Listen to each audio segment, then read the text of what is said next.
Okay, we do have a discussion forum set up using the infrastructure of Reddit. You can go to davidpakman.com/REDDIT. A couple of interesting posts I spotted this morning on the David Pakman Show subreddit. One asking, in the midst of this massive stock correction that we're seeing, well, it's not that massive yet. We've lost like the last 2 months of gains, but we'll see how tomorrow goes, right?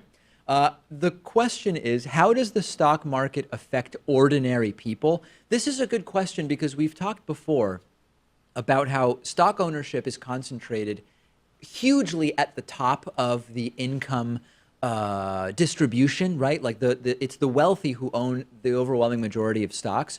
So the average person is impacted by stock market declines in a couple ways. Number one, if you have any kind of retirement plan at all through an employer, through a 403b, if you're in education, 401k, if you've just got some mutual funds, you are going to lose value when the stock market goes down. And even if for a rich person, that wouldn't be a lot of money, for the average middle class person, the amount of money that they do have in mutual funds or stocks is important to them. So that's number one. Number two is that when stock markets drop, this impacts how corporations spend money and think about their financial situation. So even if you don't own the stocks, raises could be impacted by the fact that a company's market value has dropped drastically because of a stock market decline. So there's the direct and the indirect ways in which even ordinary people are affected by stock market declines.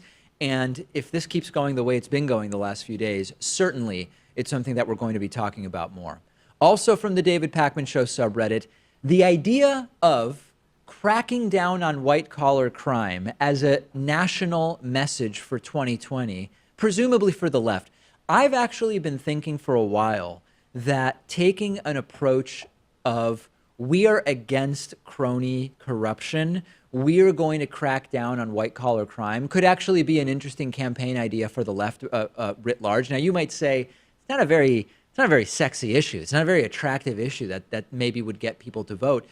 Look at all the issues that we know don't get people to vote that the left sometimes focuses on. So I actually do think that an anti-corruption, anti-crony capitalist, we're going to crack down on white-collar criminals is, listen, how much worse could it get? It's worth trying, at least. This message actually kind of worked for Trump in a sense. In a Drain way. the swamp. It was a lie. Supposedly what that was all about, but Yeah. yeah, it was a bogus promise.